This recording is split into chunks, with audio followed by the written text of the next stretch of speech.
Wow, it has been a minute since a regular vlog, and that, as I always say, has been simply because there wasn't a vlog, and I don't want to waste anybody's time when there isn't really a vlog to make or not enough content for a vlog, and so that's why there hasn't been a vlog. It's the same reason, different month, but hey, at least there aren't several months in between vlogs like it used to be, and back then there wasn't even any editing either, so we're still going straight, even if it's not the weekly vlog anymore. Welcome back to the vlog.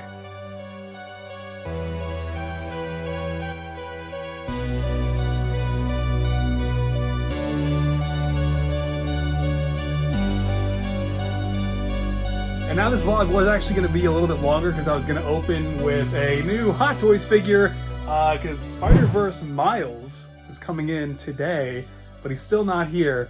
Or maybe he's down at the curb and got hit by a car already and I wouldn't know about it. But that'll be for the next vlog, so thankfully this one will actually be just a little bit shorter, and maybe there will actually be one vlog 1 week after this one, so I don't know, no promises. What's really exciting though is this guy, Peter 2, fully revealed over, well, I shouldn't say fully revealed, it's like half the figure, but it is revealed over on the Instagram, Twitter, Facebook, all those places, after the patrons have been seeing it for like a month and a half at this point. Now I got the first teasers up because the minifigure is ready for it. Actually, he's been ready for those photos for a while now, like probably over a week at this point, but I was kind of waiting for the right moment, and I figured the turn of the month into October, and then today with the Black Panther Wakanda Forever trailer, second trailer, got the tickets by the way, hyped. Haven't actually watched the trailer yet, I'm saving that for this vlog. It would be a good time for that reveal of the Spidey figure since today's kind of a Marvel day. And also, this is on the floor. I got the Spider-Man No Way Home sealed book case, which they actually did a rerun on because these sold out so fast. I'm not really a big collector of physical media anymore. I only really collect, physical discs and copies of the movies and shows and games that like really mean the most to me, right? Random tangents aside, Peter 2 here. This is the minifigure. Actually, this is the unmasked head that I've got on him right there right now with the painted face and the sculpted hair, which the patrons have been seeing. I think I posted that like probably a couple weeks ago at this point already. But I still have to paint the legs, as you can see. And then also I have to paint the spider symbol on the back. But otherwise, it's gone really well. And I think I might have talked about it in one of the vlogs lately, but certainly over on the Patreon, that it's like been an easier process since making Peter 2 Peter 3, I keep getting them confused even to this day, 9 months later. Peter 3 helped to inform the process of making Toby. And so this has been the most smooth and efficient painting process for any Spider-Man custom minifigure I've ever done to date. And as a result, it's kind of already become my favorite one that I've made to date. And yeah, you can definitely check out the teasers that I posted over on the socials, and then over on the Patreon, I've been recording a lot of the process. And so I'm gonna be doing some more casual, long form, laid back tutorial videos, kind of talking about the process and like the critical moments that I did record in basically how to make a custom painted Spider-Man suit with that level of intense paintwork, with all of the webbing and every little facet of the process that will hopefully come to mind as I record those. But I've been gathering the footage actually in the last couple nights here, so hopefully I'll have that together to get going and post it over there soon. However, I got something pretty cool in from Phoenix Customs actually, and this is basically his upgrade kit for Lego's integrated suit, because often Phoenix Customs will not make a printed custom of his own if Lego has already made a fairly decent one themselves or have yet to make the character. And so in the case of the main integrated suit from No Way Home, he instead, I think for the first time probably, opted to just print some masked heads and then also a pair of arms with the custom gauntlets, actually the same ones that I think were on the Iron Arachnid or the Infinity War Iron Spider that I reviewed on the channel I think last year, and to basically just produce the alternate heads and the arms to upgrade Lego's existing minifigures, since the torso and legs on theirs is already pretty good.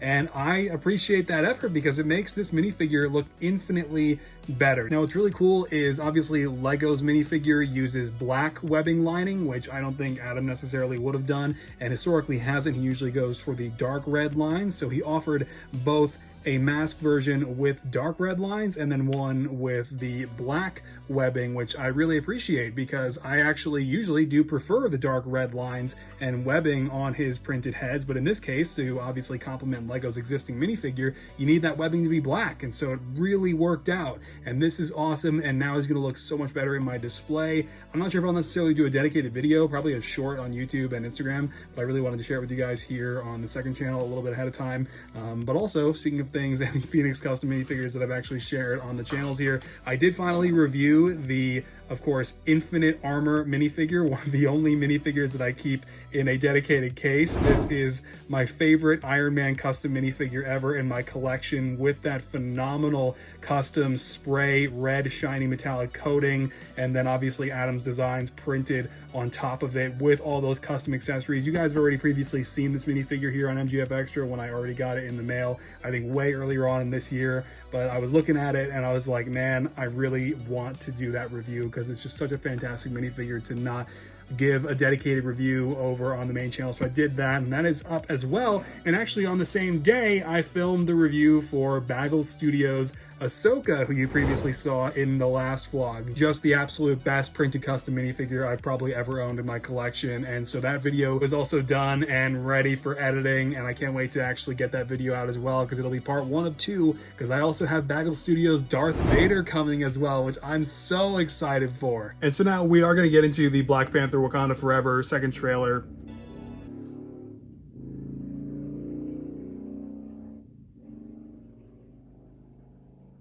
Not only did I just momentarily forget how to count, but that was also a very loud motorcycle. So we are going to get into the Black Panther Wakanda Forever trailer reaction, the second trailer. I wish I had honestly recorded a reaction to the first teaser because it was just so powerful and emotional and just really amazingly well done and cut together. And I'm very excited for this one. I've already seen the shot of Shuri in the new Black Panther armor. I've seen the posters, and so I've seen, like, I think also like a shot of CG Namor jumping at something, and so I've seen a little bit of it, but I'm excited to watch it in full because obviously the movie just means so much in the wake of Chadwick Boseman's passing, which still to this day does not feel real 2 years later. And so I'm excited for that, but also you know, I really just kind of wanted to take a second to acknowledge just how cool it is to be working on a custom Peter 2 Tobey Maguire Spider-Man. Like, you know, I hit on it just a second ago, man, but God, this has just been on my bucket list for so many years. Will I ever get to make, you know, a Raimi suit custom minifigure? Will I ever go out of my way to paint all that webbing to make that figure one day? And then No Way Home really made that a possibility, right? So it's been awesome, and I'm excited to continue with the rest of it. But yeah, just, God, it is so cool. And yeah, then after that, we're going back to some Avengers customs. But also, I actually wanted to bring it up because I rewatched the Raimi trilogy for the first time, really, in probably over 10 years as a dedicated watch, just sitting down and watching each movie all the way through. Haven't really done that since probably pre-Andrew Garfield era, right? It's been that long. Otherwise, it's just been clips and bits that I would catch on cable TV whenever the fam would have it on, right? And so that was a remarkable experience to revisit that foundational time in my life, to, you know, the years just before I obviously got started on YouTube. And there's also something important about not thinking about those things and the obvious major attachment that I have to the Raimi trilogy and Tobey Maguire's Spider-Man while making the figure. Those like biases kind of lead you, or at least me, to overthinking the custom. If I start thinking about the gravity or the importance of it, you know, then suddenly I'm thinking more about that than the work that needs to be done to achieve the best results, to create the best figure. We can romanticize how much I love the figure and the legacy later. Just the musings of a veteran Lego customizer who's done way too much webbing painting this year. All right, I'm now seated for my optimal viewing experience of watching the trailer for the first time for the sake of this reaction on my laptop. Now, I haven't done a reaction like this in a long time, actually. It's been a while, and so I'm excited to watch this with you guys for the very first time. And I'm not gonna lie, this obviously still, even after seeing the first trailer and celebrating Chadwick Boseman's legacy at Comic-Con, it still hard to get past the overwhelming emptiness when you see him not on the poster, when he's nowhere to be found, of course, in the trailer, at least the first teaser, aside from a mural. It's just, there's his presence is felt. Of course, Ryan Coogler and the whole production team have made sure of that, and the cast, of course, with their performances already showing through. Just so powerful already. But man, this is so painful, because Chadwick Boseman was just such a treasure to this world, and to not have him here, it's really hard. But I'm very excited to see the mantle passed on to Shuri here for the very first time, seeing her suited up in this trailer, and to see what exactly is going on with, of course, the underwater city of, now in the MCU, I believe Talocan instead of Atlantis. So here we go with the second, and I suppose final trailer for Black Panther 2: Wakanda Forever.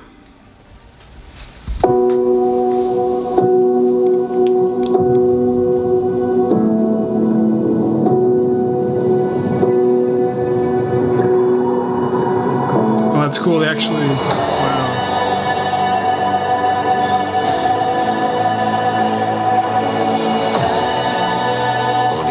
Broken people.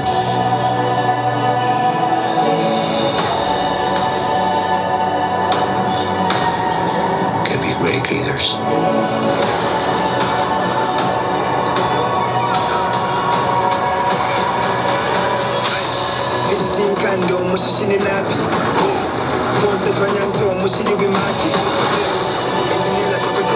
His people, they don't call him general or king. They called him Kukul Khan, the feather serpent god. Killing him will risk eternal war. Oh man. He's coming for the surface world.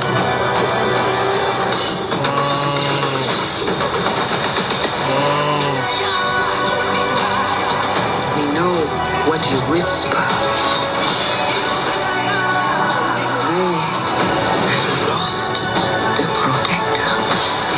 Williams, oh man. Now is our time to strike. Iron Heart. Oh my God. Show them who we are.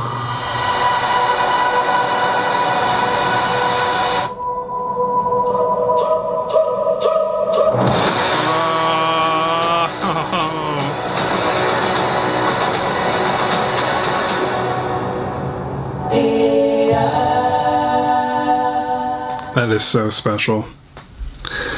Wow. That is so special. And I'm excited, really excited for Shuri now to become the Black Panther, even if it is obviously premature for all the wrong reasons. But it's now become, I think, the best thing. You know, despite the obvious controversy that has circulated around the decision, I think one point that was highlighted recently, I think in interviews, was that the cast was really relieved that there wasn't going to be a recast, because they were not all going to have to integrate into their performances and, you know, act like it hadn't happened, like Chadwick wasn't gone. I think that's really important. And to me, that's what matters the most, is if it was going to be too much for the cast, then it probably was best not done. And I think Kevin Feige and Ryan Coogler probably made that call pretty early on. And so, God, that was so cool. Namor looks amazing, by the way. Holy crap. But the new suit that Shuri's got, oh my God. Oh my God. Wow. Man. I bet Chadwick Boseman is really looking down and proud of the work that they've all done here. This is going to be really special. I think I'm going to be watching this with my buddy Griffin, too, at the time, in a little over a month from now. Let me know what you guys thought of this first trailer, second trailer, my bad, down in the comments. And let's keep it going with the vlog. All right, so really quick, hopefully it'll be quick. I don't want to edit this too much more. I want to talk about Andor really quick. The first 4 episodes have just been phenomenal and amazing, and the showrunners and the production crew and Tony Gilroy with his writing especially, they, with, you know, coupled with some powerful performances from, you know, Diego Luna and the cast so far, have really dug their heels deep into the Star Wars universe with a smaller scale story to start off this lead up into Rogue One with this 2-season series, and have not apologized for it, which I really appreciate. This is the first series, I think, that very directly and clearly highlights the level of research that was done when writing the series and how much was taken into account in really understanding the Star Wars universe at the various points in which Andor's story is being told, both in the present and the past, which I so appreciated. I mean, Tony Gilroy, also proven with recent interviews, I mean, is a nerd like me who literally can name off BBY dates that are relevant to his series just off the top of his head. And it's just so cool. And I wish that was more common, that, you know, Star Wars writers and maybe some directors would kind of do a little bit more research and just kind of have a really fundamental core understanding of the Star Wars universe at the present point in which their, you know, their story is being told.